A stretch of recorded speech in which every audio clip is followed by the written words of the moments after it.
How's everybody doing? My name is Anthony Brian Logan, and today we got to talk about presidential candidate Marianne Williamson. I guess she's still running. I've not heard that she dropped out yet. Remember the whole thing with, oh, you got to find love, and we're going to fight you with love on the battlefield of love, channeling the old Pat Benatar song from the 80s. Remember that whole thing? Well, I found some more video of her from about 3 years ago. Now, I got to back up a little bit here to explain how I found this and what's going on. I'm sitting on the couch watching TV, or I was getting ready to watch TV. I have YouTube TV, and then a suggestion came up for the Showtime show called Desus and Mero. I'm like, okay, those are the guys that had Pete Buttigieg going, right, with the whole drinking thing. Remember that? I'm like, okay, I've not really watched these guys before. Let me see what they're talking about. Let me just go over there and check them out. And when I turn to it, I see Marianne Williamson. I'm like, okay, what's going on here? Now, I'm seeing a scene that looks like something out of a video game where you have a cult operating and you got a leader just, it looked really, really weird. But before I even get into it, let's go ahead and roll the clip. In this clip, you'll see Marianne Williamson leading some kind of exercise or something inside of a church with black members and white members. After we get done with that, I'll talk about what was said in the video, what was done in the video, my reaction, and then I'll wrap it on up with a nice bow on top. So without further ado, let's go ahead and roll it. So for those of you who would like to participate in this, I'm going to now lead us in an apology from white Americans to African Americans on behalf of our country, to you and to your ancestors and to all of your people. So to the African Americans in the room who would wish and be willing to participate in this, please stand up.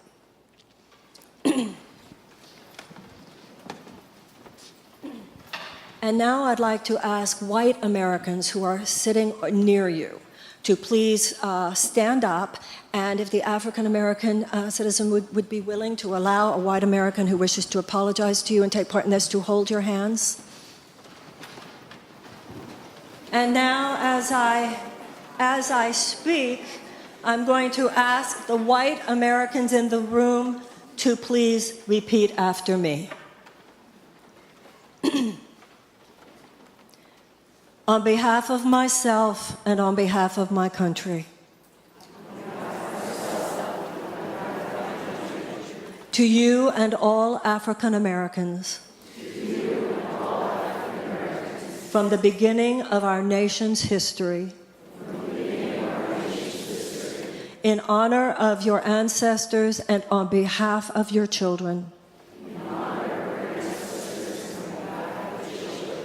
please hear this from my heart. I apologize. Please forgive us. With this prayer, I acknowledge the depth of the evils that have been perpetrated against black people in America.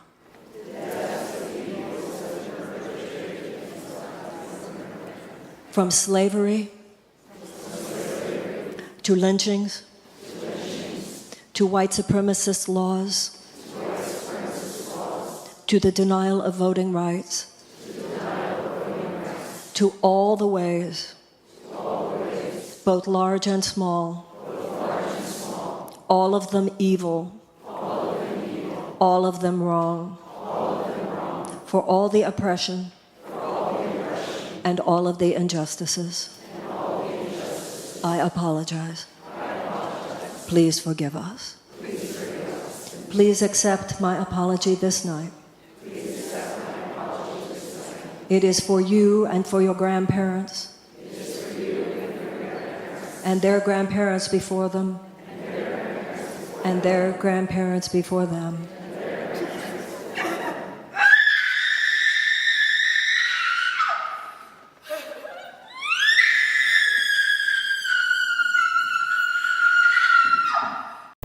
Okay, so you're able to see that. You see what's going on. Now, this was crazy. I was like, what am I watching here? What is going on? What's happening? So the black members of the audience are told to get up. White members told to get up. And she is making the white members of the church recite an apology prayer to the black members for slavery and stuff like that. It's like, look, man, if I was in that church, I would have bounced. On either side. If I was a black person, I'm like, okay, why are you touching me? What are you talking about? I don't even know you. What are you apologizing for? And if I'm a white person, it's like, look, I didn't do anything to anybody. This is ridiculous. This is absurd. One guy was kind of like scratching his elbow, just trying to stay out of the whole situation. And you don't want to be in that position and leave. Then you're going to be the bad guy. This is probably your church home. So it's an awkward situation to be in. But one thing I got to say is that there's no way in the world, if I was a white person, that I would apologize for anything. I didn't do it. It's not my fault. A lot of white folks in America weren't even here during slavery. You know, their ancestors were not here. They were in Europe somewhere, in Eastern Europe, chilling. They were not here. Even if they were here, it's not like they did it. And then to the black folks, why do you want an apology for somebody that didn't do anything to you? You got up this morning. You were able to go to church. Nobody did anything to you. So why is this white person apologizing to you for what?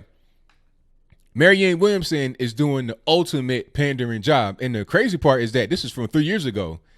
So this may just kind of be her whole shtick, okay, about making white folks apologize for slavery and her being apologetic. Didn't I already say there will be no more white male presidents on the Democratic side anymore? It may also be the case for the white female because, like I've said in previous videos, all they're going to do is go out there and apologize for being white. And that's not a way to win the presidency. That's not a way to instill confidence in the people. Why are you apologizing for who you are? You didn't do anything. I could see if you were, you know, somebody that's been to jail or you did something to somebody or said something wrong and you want to apologize to that particular person or you want to apologize for your actions against humanity as a whole. I get that. I'm with that. Go ahead and do it. Get it off your chest and move on. But you apologizing for things that happened long before you were born 200 years ago for what? Why? I guess it makes folks feel good. I guess it makes some of the black folks there feel like, oh, well, this white person is nice. They won't do anything to me. And it makes the white person feel like they're on top of the world. I'm free from right guilt. Although when you are apologizing like that, I feel like it kind of makes you become more entrenched to the white guilt. You're kind of just married to it. You're matched to it. You can't ever escape because now you're going to want to constantly do that. It's like being hooked on the drug, in my humble opinion, if people are really genuine in their apology. I can't tell who was being real and who was being fake all throughout the whole exercise. Okay. All that I do know is that Marianne Williamson is a space cadet. And do you know that she was also a pastor of a church? I could be wrong, but I read that on a website that she was a pastor of a church.